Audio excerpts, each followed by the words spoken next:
ہمیں پتہ چل جاتا ہے بندہ کس طرح کا ہے. وہ الگ بات ہے کہ ہماری طبیعت کے ساتھ وہ میچ نہ کرے تو ہم مخالف ہے، میچ کر جائے تو ہم اس سے پیار کرنے لگ جاتے ہیں، لیکن ہمیں پتہ چل جاتا ہے کہ بندہ کس طرح کا ہے، بندہ ٹھیک ہے کہ بندہ غلط ہے، بندہ ایک نمبر ہے کہ جی ہمیں پتہ چل جاتا ہے. ہوتا یہ ہے کہ اگر کسی کی طبیعت سے میچ کر گیا تو بندہ کہتے صحیح ہے، اور اس نے لفٹ نہ کرائی تو پھر بندہ غلط ہے. لیکن جو غیر جانبدار ہو کر سوچتا ہے اسے خبر موصول ہو جاتی ہے. اب اچھے بندے کا جب ہمیں پتہ چل جائے، حق جب آ جائے پھر اسے قبول کیا جائے، اس سے بھاگا نہ جائے. یہ کہہ کہ بندہ بھی ٹھیک ہے، بات بھی ٹھیک کرتا ہے تو پھر آپ مان لیں، ساتھ چلیں، کہتے نہیں وہ نہیں ہم نے کرنا، تو یہ کمزوری ہے. قرآن مجید نے ہمیں کہا یا ایھا الذین آمنوا اتقوا اللہ وکونوا مع الصادقین، اے ایمان والو تم اللہ سے ڈرو اور سچے لوگوں کی سنگت اختیار کرو. آپ تجربہ کر لیں، آپ کسی وڈیرے اور دنیا دار کے پاس اٹھے بیٹھیں، آپ کا مزاج بن جائے گا، آپ کا دولت کمانے کو دل کرے گا، آپ کے بچے فوٹو اتاریں گے. میں تو بہت بڑے بڑے پیروں کے گھروں میں بھی اپنے بچوں کو لے کے نہیں جاتا، اس لیے کہ وہ بہت بڑا گیٹ اور بہت بڑا ہال اور بہت بڑی چیزیں دیکھیں گے تو وہ چیزوں کا مطالبہ کریں گے. آپ کسی شخص کے پاس بھی آتے جاتے ہیں، اس کی باتیں آپ پر اثر کرنے لگ جاتی ہیں. آپ تھوڑی دیر کے لیے آپ کے دماغ پر وہ بندہ دستک ضرور دیتا ہے، وقتی طور پر اثر ضرور ہوتا ہے، بعد میں اس کا اثر رہے نہ رہے. اور پھر ایک اور بات، اگر آپ نے کسی صحیح آدمی سے کوئی صحیح بات سنی ہوئی ہے تو جس عنوان پر وہ بات آپ نے سنی ہوتی ہے نا، وہ جب آپ کے سامنے وہ چیز آتی ہے تو ایک دفعہ ذہن پہ دستک ہوتی ہے، یار میں نے یہ سنا ہوا ہے، میں نے یہ بات سنی ہوئی ہے. تو اچھے لوگوں کے پاس اٹھے بیٹھیں، اچھے لوگوں کی سنگت اختیار کریں. نبی پاک صلی اللہ علیہ وسلم نے فرمایا تھا صحبت اختیار کرنا تب بھی نیک آدمی کی، یعنی جا کے بیٹھنا تو پھر بھی نیک آدمی کے پاس، اور فرمایا دعوت پکانا تو پھر بھی نیک آدمی کی. یہ مسند امام احمد بن حنبل میں موجود ہے. مہربانی کریں جی، ہو گئے پیسے، اللہ خوش رکھے، تسی کھلارو گے پھر کٹھے کریں گے، ایڈا سیاپا کون کرے. آپ بیٹھ جائیں جی، بیٹھ جائیں، پیسوں کی ضرورت نہیں جی، آپ کی مہربانی. ہم تو سادات کے پاس آئے برکت لینے کے نوٹ لینے آئے ہیں، کمال ہو گئی آپ. تو یہ نوٹوں کا مسئلہ دیکھ کے بھی ہمارے بچے کہتے ہیں مدرس نہیں بننا، خطیب ہی بننا ہے، مدرس سے سٹتا کوئی نہیں. ہاں صحیح کہہ رہا ہوں آپ کو. پھر وہ کہتے ہیں واعظ بنتے ہیں تاکہ نوٹ تو گریں گے. مہربانی کریں، آپ بات سنیں، اللہ آپ کو جزائے خیر دے. ویسے ہی بندہ سکھی ہوتا ہے جو اپنی بال کے سیکنی شروع کر دے. آپ مہربانی کریں، ہماری بات سنیں، اللہ آپ کو خوش رکھے. اب نہ اٹھے کوئی صاحب بھی، کچھ بندے بزدل بھی ہوندے نے، کوئی بندہ دھیان لائے تو انہوں نے تقریر بھی بھول سکتی ہے. آپ مہربانی کریں، سنیں. عزیز بھائی، آپ اچھے لوگوں کے پاس آئیں جائیں. آپ کی برادری میں، قبیلے میں، خاندان میں اچھے لوگ ہوں گے، ان کے پاس آپ اٹھے بیٹھیں. آپ وقت نکال کے کسی عالم کے پاس جائیں، درویش کے پاس جائیں، کوئی ہلکا سا چھوٹا سا سوال پوچھیں، وہ آپ کو اس کا جواب دیں اور اس طرز میں دیں کہ آپ کو سکون حاصل ہو. ہم بے چین لوگوں کے پاس اٹھتے بیٹھتے ہیں جن کی دوڑ لگی ہوئی ہے دنیا کمانے کی، انہوں نے ہمیں بھی بے چین کر دیا. پریشان لوگوں کے پاس بیٹھے جو مربوں کے چکر میں تھے، مال کے چکر میں تھے، ہم بھی بے چین ہو گئے. شہرت مند لوگوں کے پاس جا کے بیٹھنے لگے جن کی بڑی شہرت تھی، بڑا عروج تھا، ہم بھی ٹینشن میں ہو گئے کہ یہ کس طرح سے حاصل کی جا سکتی. آپ متقی پرہیزگار لوگوں کے پاس بیٹھیں. متقی پرہیزگار ہوتے کون ہیں؟ حضرت مجدد الفسانی شیخ احمد فاروق سرہندی رحمۃ اللہ علیہ فرماتے ہیں کہ 3 باتیں ہوتی ہیں نیک لوگوں کی، اس رستے پہ ہمیں چلنا بھی چاہیے، اور صرف 3 باتیں، لمبی بات نہیں اور آسان. فرماتے ہیں نیک آدمی پہلے دین کا علم سیکھتا ہے، پھر اس علم پہ عمل کرتا ہے، اور پھر اس عمل میں خلوص پیدا کرتا ہے تو اللہ اسے اپنا ولی بنا لیتا ہے. یہ جو علم دین ہے نا، علم دین ہمارے ہاں ایک معرفت وہ بھی ہے نا جو جاہلوں کی معرفت ہے. یعنی وہ کہتے ہیں عالم کو کیا پتا ہو. وہ کون سی بات ہے بھائی جو آپ کے پاس ہے اور کتاب و سنت میں نہیں؟ وہ کون سی معرفت ہے جو رسول پاک نے عطا نہیں کی اور آپ کہیں اور سے لینے جا رہے ہیں؟ وہ کیا چیز ہے خاص جو رسول اللہ صلی اللہ تعالی علیہ وسلم کی بارگاہ سے معاذ اللہ نہیں ملی اور آپ نے کہیں اور سے لینی ہے؟ وہی کتاب، وہی سنت، وہی دین جو حضور نے دیا ہے، اور صرف اس کو سیکھنا بھی ایک مجاہدہ ہے، اچھی نیت سے سیکھنا۔ ہمارے ہاں دین سیکھا جاتا ہے بحث کرنے کو، مناظرہ کرنے کو، تو دین بڑا غیور ہے۔ آپ اگر اس نیت سے سیکھیں گے نا کہ میں کسی پہ روب جماؤں گا، تو یہ آتا ہی نہیں، یہ آتا ہی نہیں۔ دین ہے اس لیے کہ آپ سیکھیں کہ میں نے عمل کرنا ہے، میں نے اس پر عمل کرنا ہے۔ ترمذی شریف میں حدیث موجود ہے، نبی پاک صلی اللہ تعالی علیہ وسلم نے فرمایا کہ جس بندے نے دین کا علم اس لیے سیکھا کہ وہ علماء سے بحث کرے گا یا جاہلوں پہ روب جمائے گا، فرمایا اس بندے کو اللہ جنت کی خوشبو بھی عطا نہیں کرے گا۔ آپ اپنے اعمال کی درستگی کے لیے دین کو سیکھیں، کوئی چیز اس لیے سیکھیں کہ میں اپنے معاملات اس میں بہتر کروں گا، یہ میں سیکھوں گا تو میرے عمل میں اس کا نفع آئے گا۔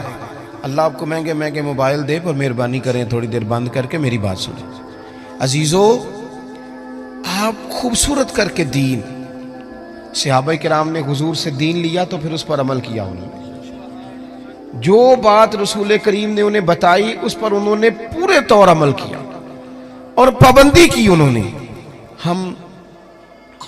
میں کیسے عرض کروں کہ جو فیشن رات کو انگریز نے لانچ کیا تھا ٹی وی پر، وہ تو سویرے سارے بچوں بچیوں نے اپنا لیا، اور جو اس طریقہ میرے رسول پاک نے دیا تھا، وہ لوگ کہنے لگے جی میں نیک ہو کے کروں گا، پورا پرہیزگار ہو جاؤں تو میں کروں گا۔ وہ خدا کے بندے، وہ سنت، وہ شریعت، وہ حضور کا مقدس طریقہ جو آپ کی عین طبیعت کے مطابق ہے، جو آپ کو بے چینیوں، پریشانیوں، آزمائشوں، تکلیفوں سے بچانے والا ہے، اس کی طرف رغبت کریں اور دین کو بڑا اچھا کر کے آپ سیکھیں، اور اس طرح سیکھیں کہ آپ نے اس پہ عمل کرنا ہے۔ دیکھیں، ایک بات آپ کی خدمت میں عرض کرتا ہوں۔ ایک ہے کہ آپ نے کئی مہینے لگا کے چلہ کیا، ہمارے ہاں چلہ شروع بھی 41 دن سے ہوتا ہے، چھوٹا ہے بھی کوئی نہیں۔ اور داتا گنج بخش علی اجویری کشف المعجوب میں یہ فرماتے ہیں کہ بڑے چلے، بڑے مجاہدے لوگوں نے پوچھے، ہم نے بتائے، لیکن فرمایا سب سے بڑا مجاہدہ یہ ہے کہ جس چیز کا تجھے پتہ ہے تو اس پر عمل کر، یہ مجاہدہ ہے۔ اور داتا صاحب لکھتے ہیں آج سے 1000 سال قبل تقریباً، فرماتے ہیں لوگوں سے کہو نا آگ پہ چل لو، چلہ کرنا ہے تو چل لیتے ہیں، لیکن اپنے علم پر عمل نہیں کرتے۔ جو ضروری کام ہے وہ تو یہ ہے، آپ دین کو سیکھیں گے عمل کی نیت سے۔ حضرت امام ابو مالک رحمت اللہ علیہ کے ایک شاگرد تھے، کبھی 15 دنوں کے بعد آتے تھے سبق پڑھنے، اور کبھی 1 مہینے کے بعد آتے، کبھی 2 مہینے کے بعد آتے شاگرد صاحب۔ اچھا، ہم نے قانون لکھ کے لگایا ہوا اداروں میں کہ جو 3 چھٹیاں کرے گا بغیر بتائے اس کا نام خارج۔ تو ایک شاگرد مہینے بعد آتا ہے، اور پھر یہ جو شاگرد ہوتے ہیں، مرید ہوتے ہیں، ان کا آپس میں بھی مقابلہ چلتا ہے۔ توجہ ہے نا میری بات پر؟ انہوں نے کہا جناب ہم آدھا گھنٹہ لیٹ ہو جائیں تو استاد جی ناراض ہو جاتے ہیں، اور یہ 15 دن آتا ہی نہیں، یہ کوئی زیادہ لاڈلا ہے۔ تو وہ تھوڑا سا ماحول اور بن گیا۔ کچھ دن تو لوگوں نے برداشت کیا، پھر کہنے لگے اب کیا آیا تو پوچھنا ہے کہ تو وہ انوکھا آدمی ہے بھائی، جب تیرا دل کرے تو آتا ہے۔ وہ آ گئے شاگرد تعلیم حاصل کرنے، اور وہ آئے تو ان کا طریقہ یہ ہوتا تھا کہ وہ آ کے امام صاحب سے کہتے تھے مجھے نا 3 حدیثیں پڑھا دیں۔ توجہ ہے نا میری بات پر؟ 3 حدیثیں پڑھائیں۔ امام صاحب 3 حدیث روایت کر دیتے، وہ سنتے اور چلے جاتے۔ اس دن ان کے باقی کلاس فیلو جو تھے انہوں نے روک لیا، انہوں نے کہا یار ایک بات تو بتا، پہلے تو تیرا آنے کا انداز انوکھا ہے، کبھی 15 دن کے بعد آتا ہے، کبھی مہینے کے بعد آتا ہے، اور پھر تو اتنا عجیب شاگرد ہے کہ تو استادوں کو پابند کرتا ہے 3 حدیثیں پڑھانا، ان کا دل کرے 2 پڑھائیں، دل کرے تو 6 پڑھائیں۔ تو کس طرح کا آدمی ہے؟ تشریف رکھے جی، بیٹھ جائیں، اللہ جزائے خیر۔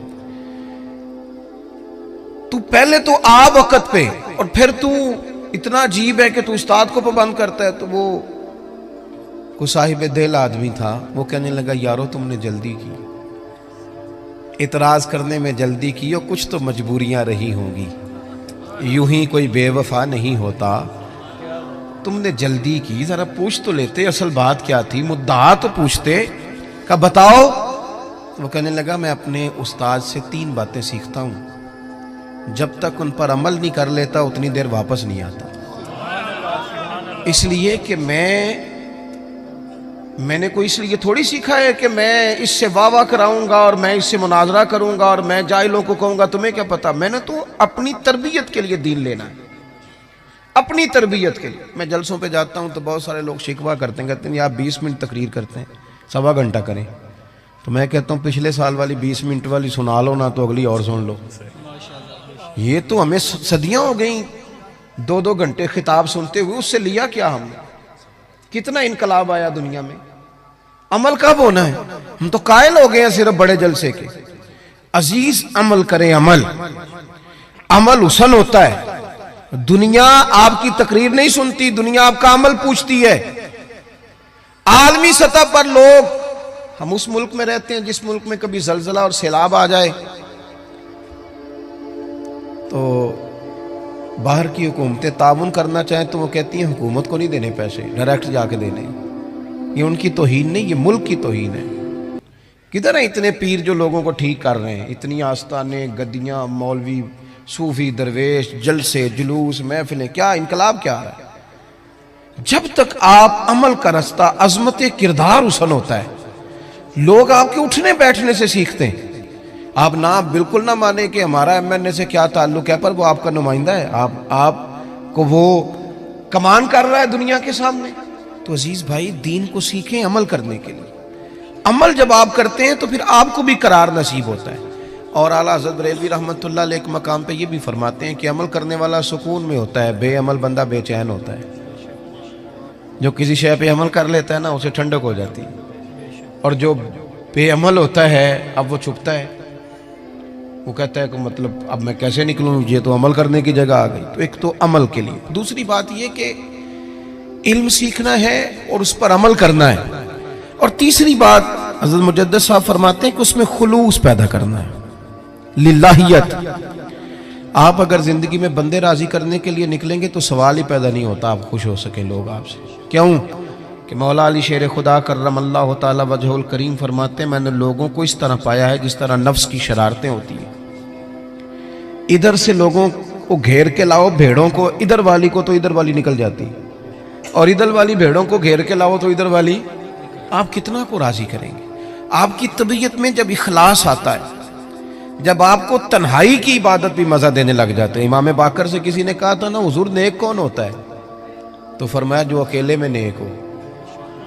لوگوں کے سامنے تو سارے نیک ہوتے ہیں, میں بھی خوشبو لگا کے پگڑی باندھ کے آیا ہوں, پتہ تو تب چلے گا کہ جب سویرے میں اٹھا فجر کے لیے تو میں نے کس ذوق سے وضو کیا, میں نے کس درد سے مصلی بچھایا. آپ کی تنہائی, آپ کا خلوص, للہیت کتنی ہے آپ کے اندر, للہیت کتنی ہے. حضرت عمر فاروق رضی اللہ تعالیٰ عنہ فرماتے ہیں کہ 3 دن ہوئے تھے حضرت صدیق اکبر کے وصال کو, اور میں خلیفہ بنا, مجھے 3 دن ہو گئے تھے. میں مسجد نبوی کے باہر ایک کونے میں بیٹھا تھا تو 2-3 چھوٹی چھوٹی بچیاں آ گئیں.